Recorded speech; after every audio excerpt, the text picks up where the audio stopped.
Bismillah, alhamdulillah, wassalatu wassalamu ala rasulillah Nabiyyina Muhammadin wa ala alihi wa sahbihi ajma'in wa ba'd. InsyaAllah kita akan masuk ke daurah kita di dalam buku panduan berkaitan dengan puasa dan Ramadan dan Syawal.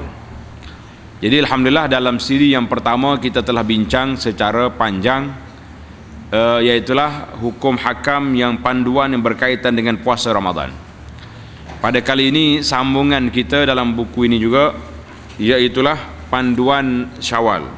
Panduan Syawal ataupun berhari raya. Bagaimana kita nak berhari raya mengikut sunnah Nabi sallallahu alaihi wasallam. Bila kita sebut tentang Al-Eid, hari raya ini, tengok muka surat 63. Hari raya disebut dengan nama Eid Al-Fitri, Eidul Fitri. Maksud Eid dengan makna hari raya. Eid juga dengan maksud kembali. Al-Fitri maknanya kembali kepada fitrah. Kembali kepada fitrah. Sebab apa dinamakan sedemikian? Tengok, dinamakan sedemikian kerana ia berulang. Itu makna Eid, makna berulang. Berulang kembali pada setiap tahun. Setiap tahun Allah Ta'ala masukkan kita dalam kem latihan Ramadan. Sebulan kita berpuasa dengan ibadahnya, dengan istighfarnya, dengan puasanya, dengan apa, maka di akhirnya kita telah lulus peperiksaan. Itu dia panggil Aidil Fitri, kembali kepada fitrah, maknanya tidak berdosa, tak berdosa lagi. Itu makna Aid Al-Fitrah. Ataupun di mana dengan makna kegembiraan kembali, timbul dengan kembalinya hari tersebut. Jadi bila mari hari raya, kita pun sukalah, kita gembira. Sebab itulah kita diminta supaya memakai pakaian yang cantik, yang baru pada hari raya. Pakai hak comel-comel, hak baru. Jadi kena belilah juga satu lah baju untuk hari raya. Ada juga dia kata Aidil Fitri sebab kita bayar fitrah. Sebab apa jadi hari raya hak fitrah? Sebab bayar suka fitrah. Itu kita duk nampak lagi itulah kan. Tapi itu maksud dia. Dalam hadis Nabi kata la taj'alu qabri aidah. Jangan jadikan macam perayaan di kubur aku. Itu ada larangan Nabi. Jadi makna Eid maknanya berulang kembali. Eidil Fitri berulang balik kepada fitrah kejadian kita, yakni tidak berdosa setelah kita beristighfar, meminta ampun, beribadat pada bulan Ramadan. Tarikh mula disyariatkan solat sunat hari raya bila? Solat sunat hari raya telah disyariatkan pada tahun kedua Hijrah. Tengok, dalam siri yang lepas kita telah bincang bilakah disyariatkan puasa Ramadan. Bila? Tengok muka surat 10. Puasa Ramadan telah difardukan pada bulan Syaban, tahun yang kedua. Maknanya bila ada Ramadan, adalah raya. Pasal tu dia berkait dua tu. Dalil disyariatkan solat sunat hari raya. Solat sunat hari raya ni mana dalil dia? Dalil dia je Bismillahirrahmanirrahim, fasalli li rabbika wanhar. Oleh itu kerjakanlah salat kerana Tuhanmu semata-mata dan sembelihlah korban.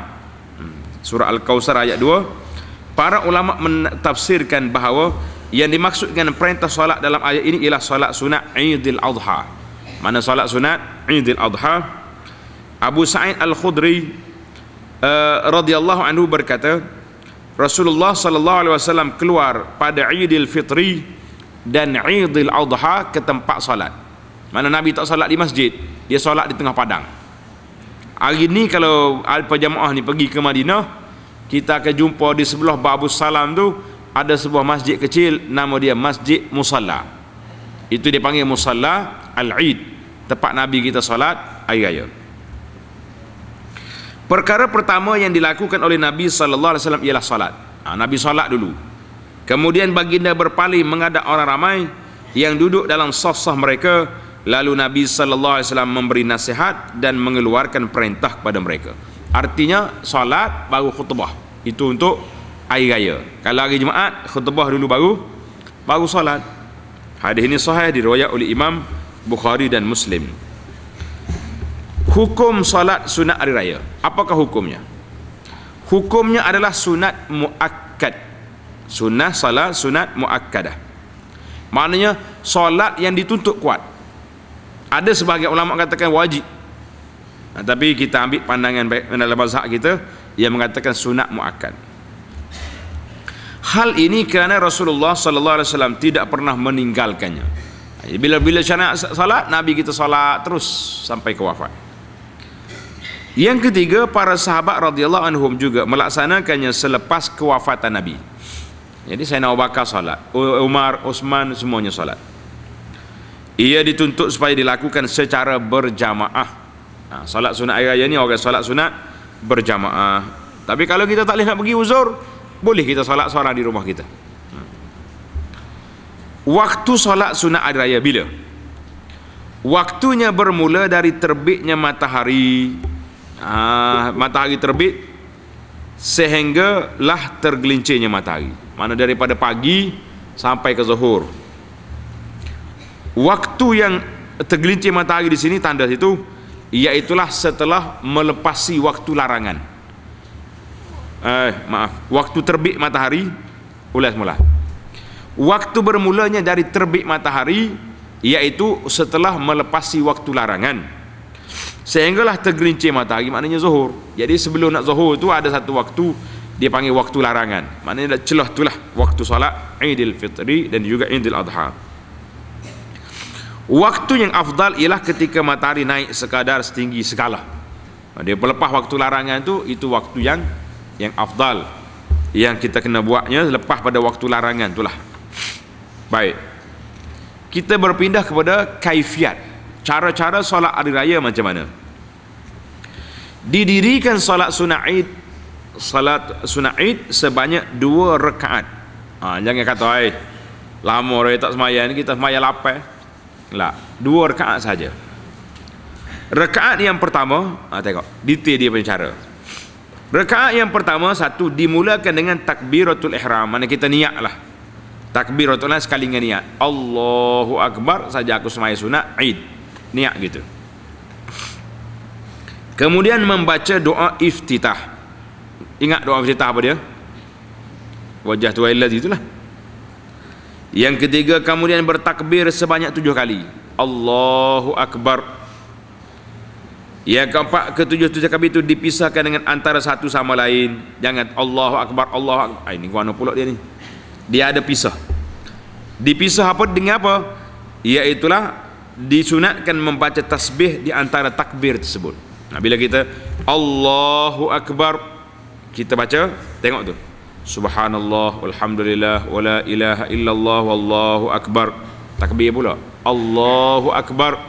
Subhanallah, walhamdulillah, wala ilaha illallah, wallahu akbar. Berapa kali? 7 kali. 7 kali. Selesai 7 kali, barulah kita mula baca isti'azah. Baca apa isti'azah? Baca a'udzubillahi minasyaitonirrajim. Lepas tu baru kita baca Al-Fatihah.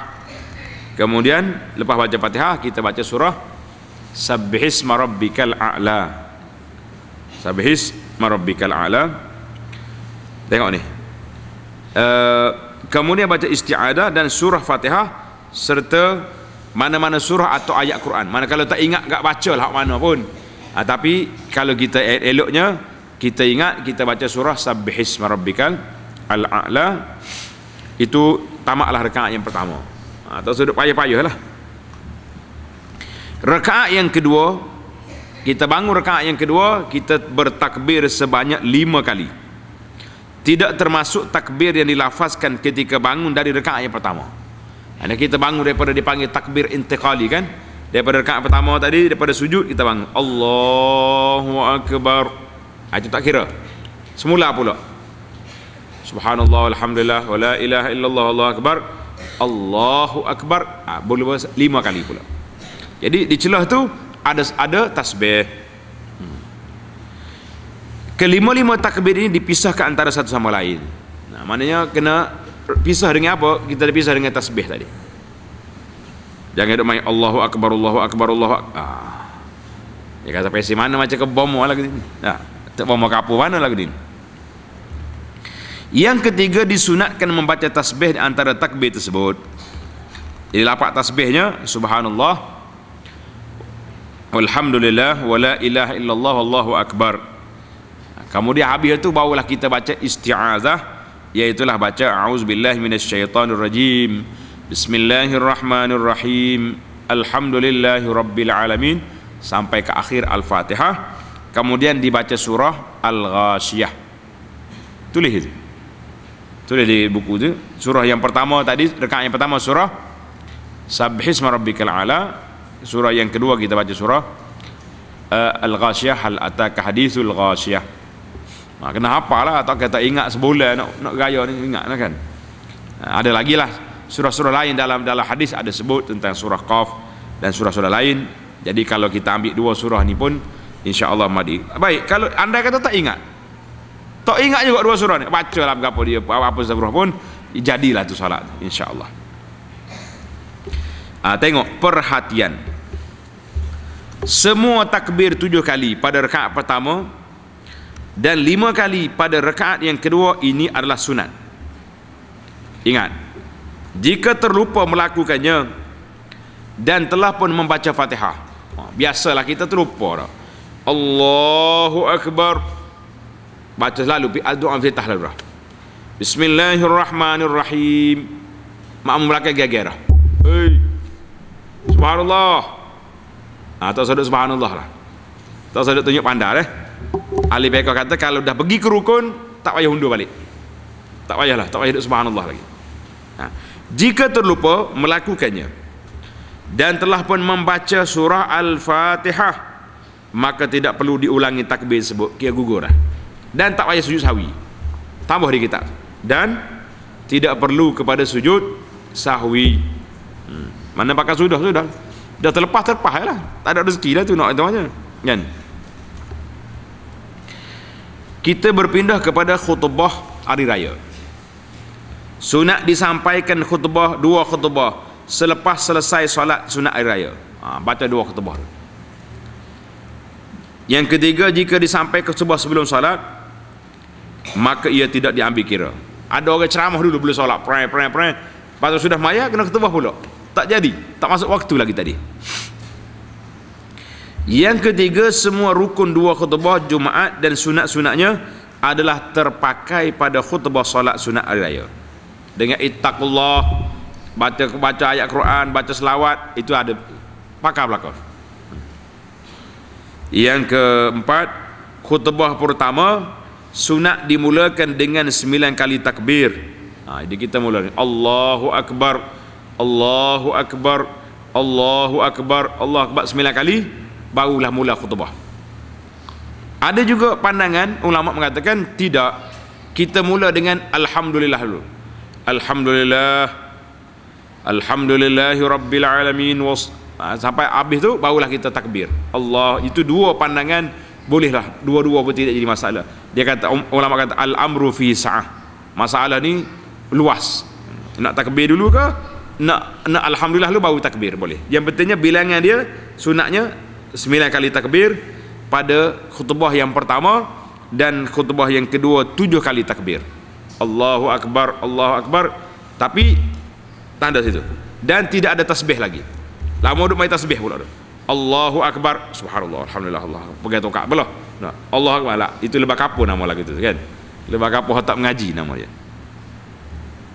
Baik, apakah takbir hari raya? Dalil disunatkan bertakbir ialah firman Allah Ta'ala, walitukmilul iddata walitukabbirullaha ala ma hadakum wa la'allakum tashkurun.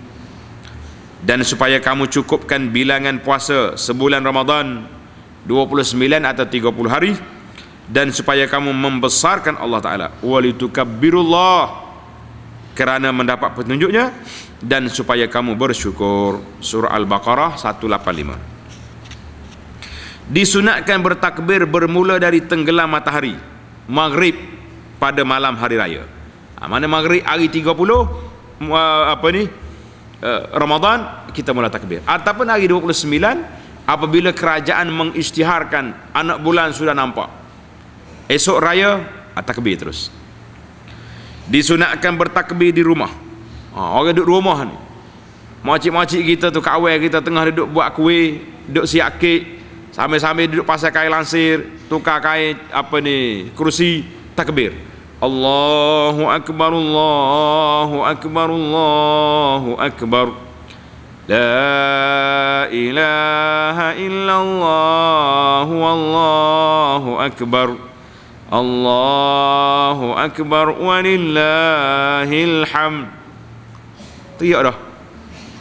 Dia panggil takbir orang Melayu, teriak. Jadi orang pelik, apa teriak? Patutnya malam raya suka dah. Kita kata dia sedih lah, monggo nak tinggal dah Ramadan kan. Tak apalah, nak teriak-teriak lah. Sunat bertakbir di rumah. Mana duduk rumah takbir. Di jalan raya, kita duduk jalan nak balik masjid, takbir. Allahu Akbar, Allahu Akbar, takbir. Di masjid dan di pasar. Kalau duduk di pasar apa takbir juga. Supaya bergema, satu dunia ni bergema dengan mengagungkan Allah Azza wa Jalla. Tapi hari ni sedih, takbir kita telah diswastakan. Siapa dia je takbir? TV dengan radio je takbir. Orang duk main bedil. Sibuk benar nah. Pasal itulah anak tegur, kita kata ini di antara benda bid'ah di zaman baru ni, iaitulah menyambut hari raya dengan takbir. Dengan bedil, dengan mercun. Orang Kelantan kata bedil, orang luar kata mercun. Popeng. Membazir tu, sibuk. Orang takbir, kita duk main mercun. Buat apa? Tak. Disunatkan meninggikan suara ketika bertakbir. Allahu Akbar. Kecuali orang perempuan. Orang banyak duk melaut lah, orang perempuan. Tempat tu selu-selu. Tempoh takbir berakhir apabila imam mula mengangkat takbiratul ihram untuk memulakan salat sunat hari raya Aidilfitri. Jadi bila imam mari nak takbir, nak raya, nak semaya raya, tamatlah takbir kita. Untuk hari raya apa? Hari raya Aidilfitri. Tulis kat bawah tu. Tulis. Adapun hari raya Aidil Adha, maka takbir itu berakhir pada maghrib hari 13. Berakhir maghrib pada hari 13. Itu dia panggil sunat, amalan-amalan sunat kita. Jadi kita hiduplah, ihya' malam-malam ini dengan takbir pada Allah Azza wa Jalla. Jadi ada lagi lah orang duk tanya, ada tidak solat sunat khas malam-malam raya? Jawab dia, tidak ada riwayat yang menyebut secara amalan sedemikian. Jadi kita tak payah. Kalau nak solat sunat, solat je lah. Nak kata solat sunat khas malam raya, tidak ada. Ada setengah masjid-masjid tempat kita ni, dia akan jadi agenda rasmi. Malam raya mesti solat tasbih. Kita kata tidak ada dalil yang Nabi suruh buat lagu tu. Kalau nak buat masing-masing, tak masing-masing buat solat tasbih, buat solat sunat apa tahajud, buatlah, tidak jadi, tak ada larangan. Tapi nak menetapkan tu. Baik, kita pergi kepada lafaz takbir raya. Banyak lafaz ada ni. Kata belakang serta, jangan teriak dah. Kata selu-selu. Allahu Akbar, Allahu Akbar, Allahu Akbar. La ilaha illallah, Wallahu Akbar. Allahu Akbar walillahil hamd. Jadi ingat, kita kata gitu. Kemudian tengok, ada lagi yang lain. Allahu Akbar, Allahu Akbar, Allahu Akbar. Allahu Akbar kabira, walhamdulillahi katsira, wa subhanallahi bukratan wa asila. La ilaha illallah wa la na'budu illa iyyah مخلصين له الدين ولو كره الكافرون. لا إله إلا الله وحده صدق وعده ونصر عبده وأعز جنده وهزم الأحزاب وحده لا إله إلا الله والله أكبر الله أكبر ولله الحمد. Ingat dah? Ingat dah, tak payah mercu, tak ingat dah benda lah.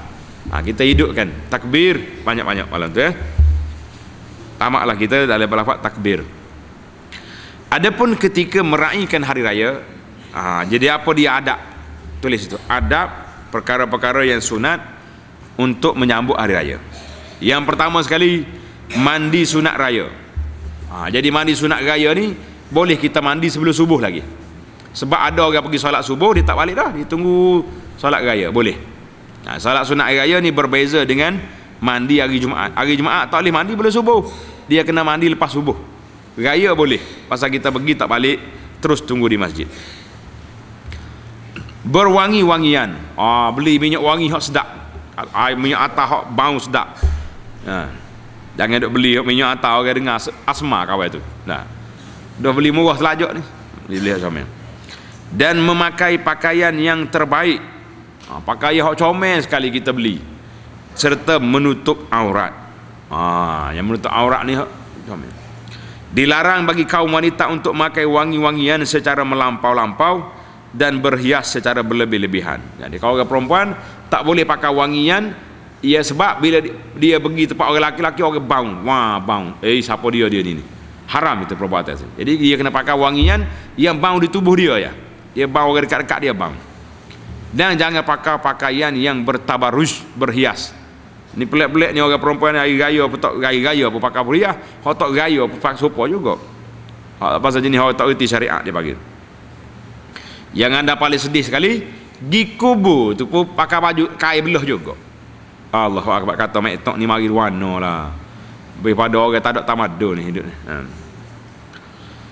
Yang kedua, disunatkan makan sedikit sebelum keluar untuk mendirikan solat sunat Idul Fitri. Jadi solat sunat hari raya fitrah, oleh kerana sebulan ada kita puasa, maka sunat kita makan dulu. Ambil buah tamar, makan, baru pergi solat hari raya. Yang ketiga, disunatkan datang awal ke masjid sebelum solat sunat hari raya. Pergi awal juga, macam hari Jumaat juga pergi. Lepas subuh pergi dah. Yang keempat, pergi ke masjid dan surau secara berjalan kaki jika mampu. Jadi kita pergi jalan kaki dah, baru tak jam jalan. Ni duk main kereta, lepas tu kat sombak habis jalan dah. Jalan kaki, rumah dekat-dekat ni jangan mari dengan kereta, tidak afdal. Daripada Abdullah bin Umar radhiyallahu anhuma menyatakan bahawa Rasulullah sallallahu alaihi wasallam keluar untuk mendirikan solat sunat hari raya dengan berjalan kaki. Dekat je rumah dia je. Duduk rumah dia ke tempat musalla dia tu memang dekat lah. Kalau kita jauh-jauh sakit lutut mari dengan kereta tak apa. Adab yang kelima, pulang dari masjid atau surau melalui jalan lain. Mana kalau kita pergi jalan A, balik ikut jalan B. Pasal nak suruh nampak banyak orang jumpa. Daripada Abdullah bin Umar juga, Rasulullah sallallahu alaihi wasallam pergi mendirikan solat sunat hari raya melalui jalan lain dan balik melalui jalan lain. Dia pusing ikut lain. Mana kalau kita masjid kita ni dua jalan ada ni, masih ikut belakang, pusing ikut belakang ni. Selesai masalah ni. Baiklah. Yang keenam, mengucapkan tahniah dengan ucapan taqabbalallahu minna wa minkum. Kata taqabbalallahu minna wa minkum. Al-Imam Ibn Hajar menyatakan dalam kitabnya Fathul Bari. Fathul Bari ini nama kitab syarah kepada Sahih Bukhari, daripada Jubair bin Nufair berkata bahawa para sahabat Rasulullah sallallahu alaihi wasallam apabila mereka bertemu pada hari raya, mereka saling mengungkapkan ucapan taqabbalallahu minna wa minkum, artinya semoga Allah menerima amalan kami dan juga amalan kamu semua. Minta Allah Ta'ala terima amalan kita semua, kan? Kita pakat buat ibadat bulan Ramadan baru ini, kita pakat buat. Ada lagi ucapan lain, kata di para ulama, ucapan itu tidak terikat.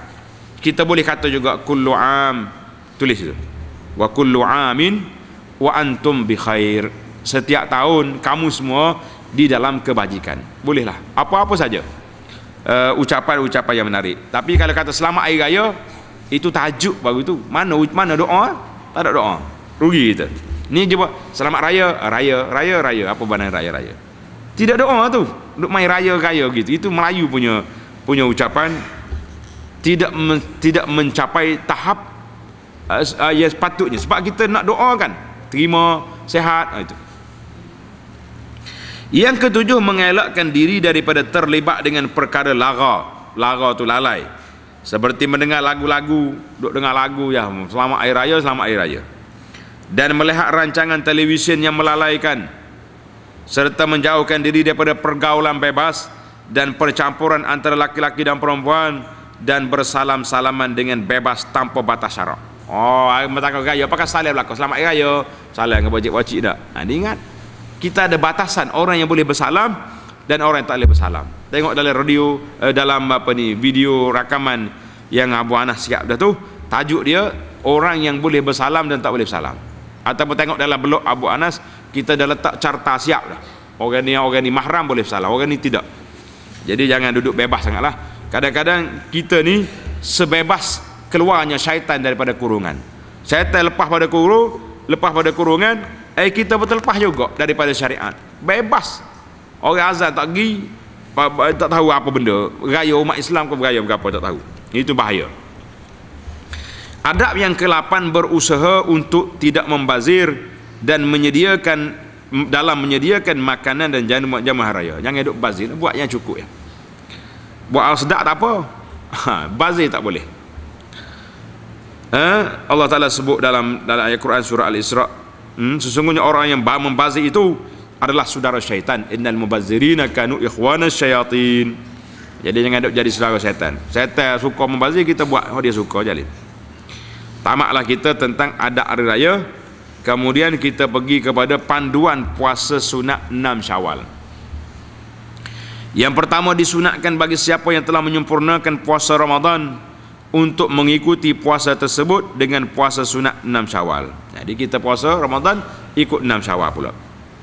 Yang kedua, disunatkan bahkan afdal berpuasa secara berturut-turut pada awal bulan Syawal sejurus selepas hari raya pertama. Puasa buka sehari, sambung balik terus untuk puasa 6 Syawal. Yang ketiga, jika seorang itu berpuasa secara tidak berturut-turut atau melewatkannya, hukumnya harus, tak ada masalah. Dan ia juga mendapat pahala sunnah berpuasa 6 Syawal berdasarkan maksud umum hadis. Namun demikian, segera melakukannya adalah lebih afdal.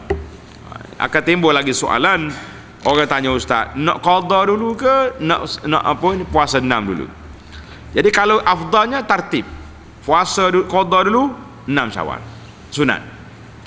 Tapi kalau tak mampu, jam orang panggil, kita buat 6 Syawal dululah, sebab qada tu boleh lagi sampai ke bulan Syaban yang berikutnya, sebagaimana dalam hadis Aisyah radhiyallahu anha. Ada pun campur, dia kata tak apa, kita pakai two in one, qada campur dengan 6 Syawal. Jadi ada sebagian ulama kata boleh, ramai juga yang kata tak boleh. Jadi saya memilih pandangan yang kata tak boleh campur, sebab qada itu khas untuk dia, mana boleh campur dengan orang lain. Jadi kita jangan campurlah. Khilaf ulama dalam masalah itu. Kelebihan dianya, an Abi Ayyub Al-Ansari radhiyallahu anhu, anna Rasulullah sallallahu alaihi wasallam qala, man shama ramadhana thumma atba'ahu 6 min Syawal kana kasiyamid dahri. Rawahu Muslim. Daripada Abu Ayyub Al-Ansari radhiyallahu anhu, bahawa Rasulullah sallallahu alaihi wasallam bersabda, sesiapa yang berpuasa penuh pada bulan Ramadan, kemudian mengikutinya dengan puasa 6 hari bulan Syawal, maka pahalanya seperti dia berpuasa sepanjang tahun. Jadi tamaklah kita. Ucapan, tengok dalam ketah yang terakhir itu, ucapan sempena hari raya. Tengok Ibn Hajar kata apa tadi, daripada sahabat mengatakan, Jubair bin Nufir kata apa, sahabat-sahabat semuanya pakat ucap taqabbalallahu minna wa minkum. Jadi alhamdulillah, tamaklah kita punya daurah ringkas kita dalam bab adab-adab menyambut hari raya. Jadi para jemaah sekalian, boleh tengok rakaman-rakaman kita yang lepas, daurah kita tentang puasa, tengok dalam YouTube Dar Taibah ataupun Abu Anas channel. Abu Anas Channel ataupun Darut Taibah. Alhamdulillah, rakaman yang kita lepas tahun-tahun yang lepas tentang Ramadan, tentang puasa telah banyak dalam dua channel tadi. Tuan-tuan bolehlah ambil manfaat daripadanya insya-Allah. Sekian, selamat hari raya. Wa kullu amin wa antum bi khair.